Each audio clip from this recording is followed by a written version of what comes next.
Hello बच्चों, let us read the question first. The cell theory was proposed by Robert Hooke. So बच्चों, let us see the basic key concept of this question. So जो basic key concept है behind this question is, key concept of this question is the cell theory. क्या है बच्चों? Cell theory. अब आइए देखते हैं कि ये सेल थियरी एक्चुअली में है क्या.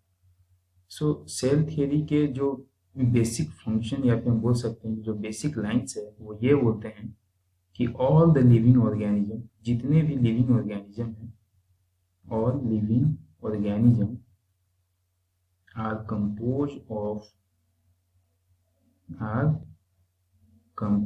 ऑफ दैट मीन्स कि जो बने हुए हैं, किसी के बने हुए हैं बच्चों? कंपोज ऑफ वन, एक तरह या एक से ज्यादा सेल से बने हुए, वन और मोर सेल्स. ठीक है बच्चों, ये सेल थियरी में बोलता है. दूसरा स्टेटमेंट में क्या मिलता है देखने को सेल थियरी में, वो ये है कि जो सेल है, cell is basic unit of life. Cell is basic unit. ठीक है बच्चों, इसे हम स्ट्रक्चरल एंड फंक्शनल यूनिट भी बोलते हैं. It is a basic unit of life. ठीक है बच्चों, और एक स्टेटमेंट और बोलता है सेल थियरी में कि जो सेल्स होते हैं ये आते कहाँ हैं बच्चों? तो cells arises from pre existing cells. That means कि बच्चों जो पहले से सेल्स होते हैं उन्हीं से ये आते हैं, प्री एग्जिस्टिंग सेल्स. ठीक है, अब बात आती है, ये तो थियरी हो गई, बट ये थियरी देने वाले जो साइंटिस्ट हैं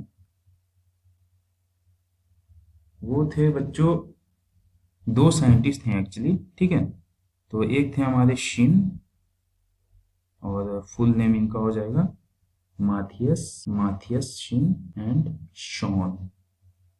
ठीक है बच्चों, क्या है? शॉन. सो बच्चों, if you see the statement जो कि हमारा दिया हुआ है कि cell theory was proposed by Robert Hooke, that means कि बच्चों ये स्टेटमेंट जो है this is the incorrect statement. ठीक है, इनकरेक्ट स्टेटमेंट. ये स्टेटमेंट सही नहीं है, ये स्टेटमेंट इनकरेक्ट है. सो बच्चों, हमने तो देखा यहाँ पे कि जो सेल थियरी है वो प्रपोज किया था शिन एंड शॉन, जो दो साइंटिस्ट थे, दो तरह के जो मतलब जो साइंटिस्ट हैं उनके द्वारा, टू साइंटिस्ट दिया गया था बच्चों. और यहाँ पे दिया हुआ है रॉबर्ट हुक.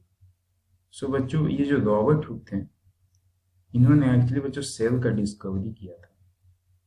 सेल डिस्कवरर बोल सकते हैं. ठीक है. सो बच्चों, आई होप कि you understood it well. Thank you.